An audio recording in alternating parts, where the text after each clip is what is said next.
Hey you! Yeah, you! Have you ever heard of Jiang Hu? A land of martial artists set in fantasy China. Wandering Sword, an aggravated assault and robbery simulator, cleverly disguised as a martial arts game. Welcome to the Central Plains, and the country of Ning. You play as a young Ninger from the Outer Lands, Yuan Yi, an all-round good guy. This story starts as many traditional Chinese stories do, with all your friends and loved ones dying, and you being poisoned and approaching death's door.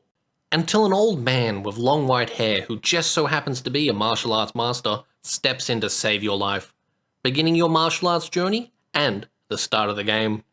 Wandering Sword is a turn-based martial arts RPG that has you travel the central plains of Ning, the outer lands of the barbaric Yuan, Nanjiang, also known as Sichuan, yes, like the sauce, and a few other locations, with the backdrop of a corrupt and crumbling Ning dynasty, warring with the invading Yuan Mongols from the north.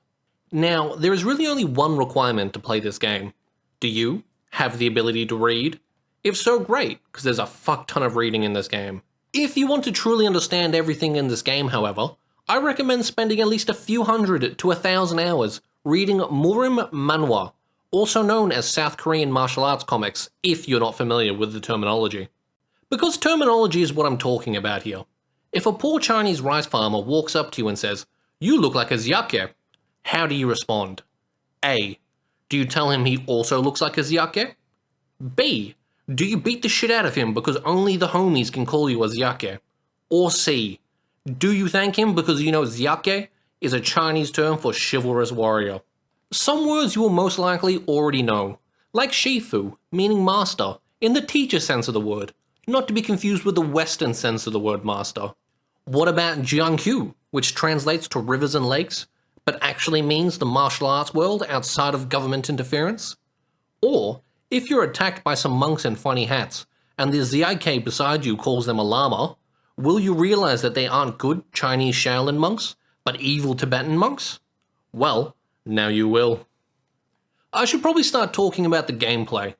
The combat is turn-based on a grid map of your location, with 5 party members of your 8 party slots joining you in the battle. As you can see, you have 6 slots for abilities, and each of those 6 slots has an additional 3 slots, so you can cycle between 24 abilities in total. Each of your abilities can be leveled up from 1 to 10, and as they level up, they unlock new effects and increase your mastery with the ability's chosen weapon. To level up abilities, we're going to need martial points. We can either acquire these points from martial arts notes given as quest rewards, chests hidden around the world, sparring with certain friendly NPCs, and the mass murder of the local ecosystem, human and animal alike. The 6th ability slot is a little different, however. Your cultivation method is the most important slot for strengthening your characters. It increases max HP and max MP.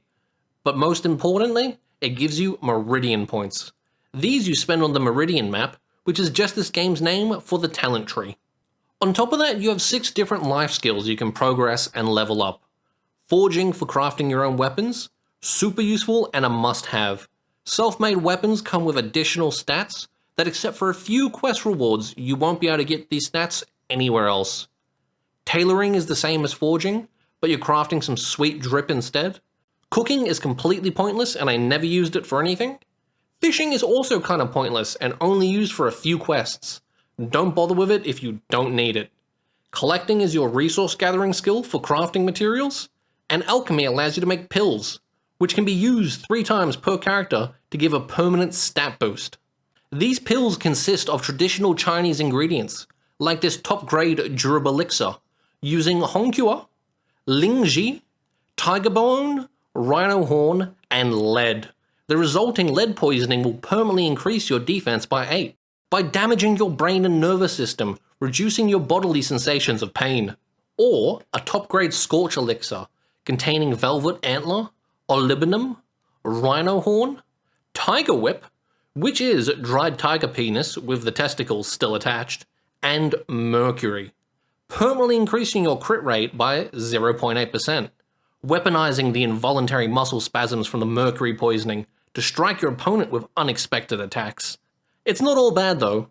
These pills have about half the side effects of my current meds, so feel free to try out this game's traditional Chinese recipes at home. It's definitely 100% safe. The greatest fantasy aspect in this game, however, is actually having good social skills.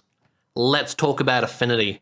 Affinity is this game's relationship mechanic, and doesn't make a whole lot of sense when you get down to it. You increase your affinity by giving gifts related to the other party's interests. All NPCs with this hand symbol above their head can be interacted with in this way. At 20 affinity, you can spar with them, which I will explain soon. At 60 affinity, you can invite those with a fire symbol above their head to join your party. Some party members have quests locked behind higher affinity levels, so it's always a good idea to max it out for followers. Some NPCs have a button called Consult. From there you can learn their martial arts abilities and, most importantly, their cultivation methods. If you meet the affinity, martial points, and stamina requirements. Stamina is this game's cockblock. Once you run out, you've got to go to an inn and rest to recover. Other than the Consult feature, gathering resources and sparring also cost stamina. Sparring is where this game changes from being about a young martial artist on the archetypal hero's journey into an aggravated assault and robbery simulator. Every NPC who you can interact with using the affinity system has an inventory full of items, from absolute trash tier shit to ridiculously useful stuff like endgame crafting materials, stat boost pills that don't have a limit on how many times a character can use them, and pills that increase your meridian points. This one is by far the most important, seeing as you can only get meridian points by leveling up cultivation methods, or these pills given from quest rewards, chests hidden in the world, and sparring. So Peerless Daddy, why doesn't the sparring system make sense, I hear you cry out? Every time you beat a person in a spar, they will give you 1 to 3 items randomly from their inventory. So picture this situation. An old peasant woman in a village has a meridian pill in her inventory. She has 100 HP and 200 MP. I, as the greatest martial arts master in the world with 11,000 HP and 12,000 MP, want this pill. Can I buy it off her? No. Can I trade her an item of similar worth to get it? No. Can I challenge her to a fight, beat the shit out of her by doing thousands of damage worth of overkill, make her give me the item she has, and if she doesn't give me the item I want, beat her again? Yes. When I first started using this system, I found a child, gave him a gift to hit 20 affinity, then beat him, took the gift I had just given him back from his inventory, then beat him again, just to take his candy. The whole game makes you feel like your character is a true hero, the goodest of good boys, but the sparring mechanic will have you feeling like a homeless fentanyl addict suffering from drug-induced psychosis, wandering the martial arts world of Jiang Hu, assaulting and robbing anyone who has an item you take a fancy to. You can't not engage with this mechanic either. All the stat boost and meridian pills you 100% legally acquire from sparring make the difference between your character, Yuan Yi, becoming a martial arts master or a martial arts god. The journey to becoming a martial arts god is, however, long and arduous, and at the beginning of the game, you are but a weak little man. So to get stronger, we need to do side quests. Hey, slut, how about 10 gold for a blowjob? And collect companions. Story time with Peerless Daddy. Any chance you happen to be part of the underground YouTube community that enjoys watching videos of monkeys being tortured and killed? If so, you can live out your fantasy right here in Wandering Sword. Monkeys are causing problems in a village, stealing food and items, and as the villagers have fallen on hard times, they need to be dealt with. You see, even though the monkeys of this village only make up 13% of the village's population, they are responsible for committing 50% of the village's crime. So you are given a choice between poisoning some food and ending the problem once and for all, or refusing because every life is precious. Which I assume the villagers will either get someone else to do it, or all die due to the ensuing famine. I wouldn't know. I chose the first option.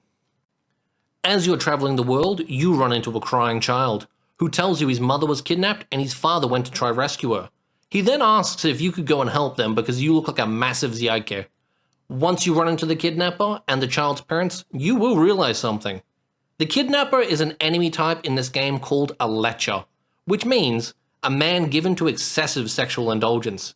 I guess the developers thought having an enemy type called rapist might be a little much. Though when the lecher who kidnapped the woman tells the husband he's going to kill him, then take good care of his wife, it's kind of obvious what's about to go down. You and a good Ziake friend are kicking back at a feast, when the host is assassinated by a man hired by his own brother due to him cucking him and banging his wife. The host's brother then proceeds to call his own wife a whore, so she commits ritual self-deletion in front of everybody at the feast, including her own son. As you can see, the game story is top tier.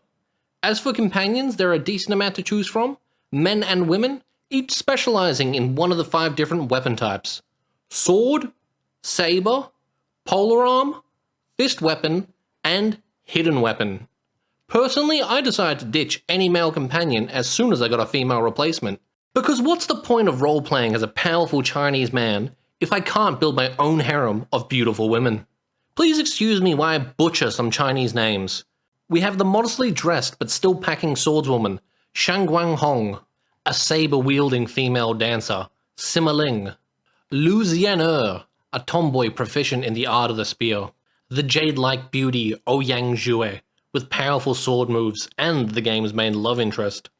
Also a sexy woman who uses the ancient Chinese martial art of fist meets face, with the most traditional name of them all, Frosty Condor.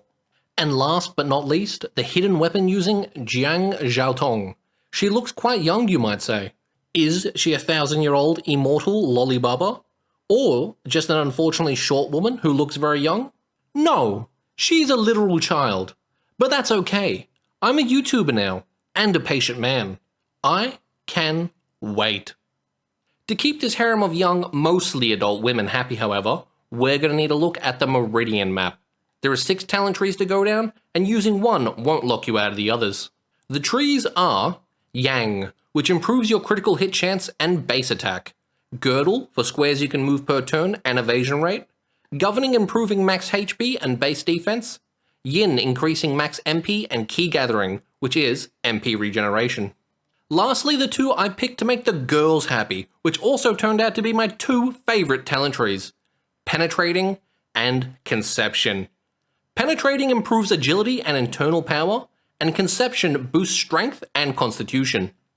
Each talent tree also has 3 to 4 nodes with a blue yin-yang symbol. If you max these out, they give you an ability or effect. At the bottom of every talent tree is also a node with a red flame, which grants a large amount of flat stats, and if maxed, gives a very strong skill. So let me tell you about my build that carried me through my first playthrough, which took me 72 hours. You can definitely finish the game in a much shorter time. I can just sometimes be a little autistic. Autism has become an epidemic. I went with swords, and the main and best ability I used was Drifting Cloud's swordplay. Don't ask me when and how I got it, because I don't remember. Once you level up to 5, it gains a special ability of increasing your evasion rate by 20%, stacking up to 2 times for a 40% increased evasion rate. If you level it up to 10 on top of that, Drifting Cloud Swordplay gains another special ability, adding a 7% max HP heal on evasion while the previous effect is in place, also stacking up to 2 times to a 14% max HP heal.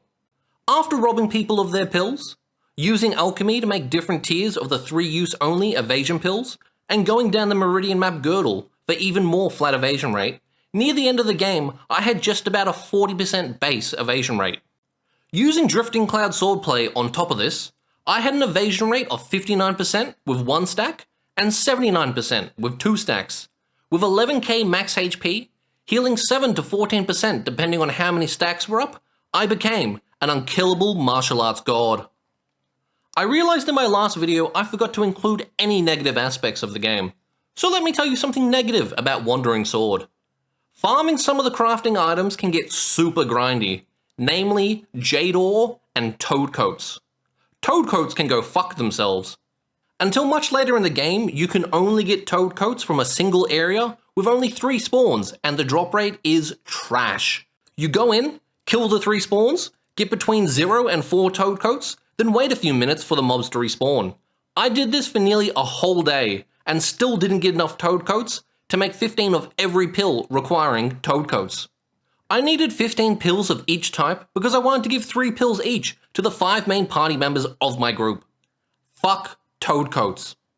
Jade ore, however, is different from the other crafting ores in the game. Instead of smelting it into bars and using them to make items, we crack them open and get 1 random gem, which is used in crafting recipes. There are 12 different gems that can come out randomly between 4 different item tiers. The higher the tier, the lower the drop chance. So you're going to need a ton of jade. I spent about 8 hours sitting in front of 2 jade spawns on a 10-minute respawn timer, each giving 5 jade per use, and only got 4 out of the 15 amethysts I needed to upgrade everyone in my party's gear. I did, however, manage to finish the entirety of Count Zero, the second book of the Sprawl trilogy by William Gibson, while farming materials in this game. So unless you have a TV show or something else to do on the side, I would not recommend farming large amounts of crafting materials in this game. Just do what you can with the items you pick up naturally while playing, or only go out of your way if you need a very small amount. It's truly not worth it. I rate this game 9 Super ZIKs over the hospital bills of the dozens of innocent civilians I assaulted and robbed for their pills. Had a great time, would rob again. If you want to pick up a copy, it's $36.50 AUD on Steam, or $22.50 USD in a real country's money. It has only been out for a few months, so cheap CD key websites don't have a good price on it yet. But if Steam's asking price is still too much for you, you can always pick it up for 100% free. Once again, more videos in the works, but I am very easily distracted.